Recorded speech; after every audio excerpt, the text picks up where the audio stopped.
man. All right, well, I've been thinking about technology recently, you know, how great it is. There's been so many technological advancements just in the past couple years. I mean, self-driving cars.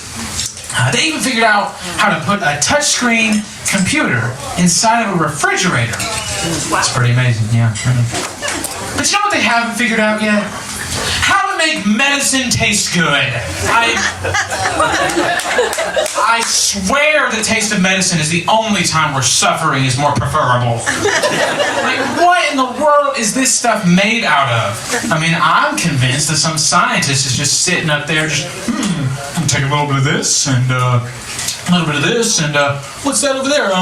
Some used motor oil. And I'm going to blend that up and I'm going to call that flavor grape. And I don't know about you, but if you've ever had a grape before, that ain't what it tastes like. Alright? That ain't what it tastes like. You know, grape is like this sweet, bright, happy flavor. Medicine's kind of, you know, it's not the same. But it's just caused me to consider how crazy this world is, man, and just how people don't think stuff through. I'll give you an example. Last week, I was in Florida. Make some noise if you've been to Florida before. Nice. Well, I went to a state park down there in Florida, and it was like a $5 entrance fee to get through the gate.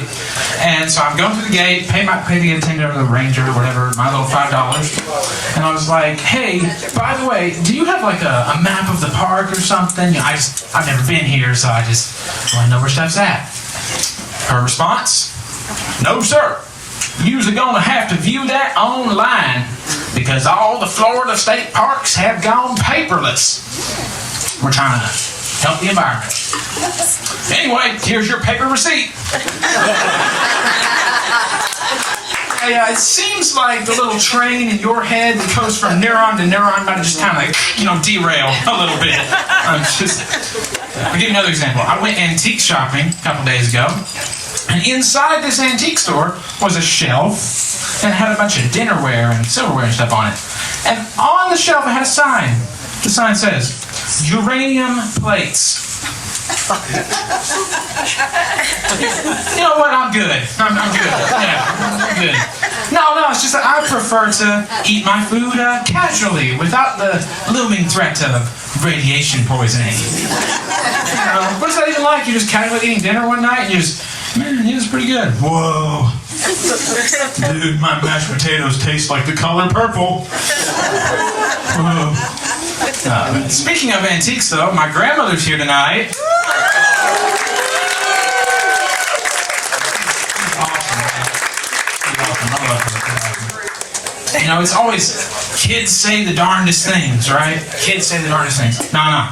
Old people say the darndest things. I'm going to set the record straight. Because I went out to eat with her and a couple of her friends the other day, and she was telling the group about how she'd been looking into who from her high school class had passed away. She said, yeah, well, 3 people from my high school class have passed away now. To which her friend from across the table obnoxiously responds with, only 3? In other words, you're old as hell, you old lady. I'm kind of shocked you're still breathing, to be honest with you. She's great, though. She's always calling me, asking for help with her computer and stuff. You know, so it's like, hey, Grandma needs help with the computer again. Give me a second. I'm gonna go shotgun a couple beers real quick. Usually about once a month or so, we have our monthly sending an email versus sending a text chat. That's always fun. It's on the calendar. I look forward to it every single month. And that's my time, everybody. Thank you so much.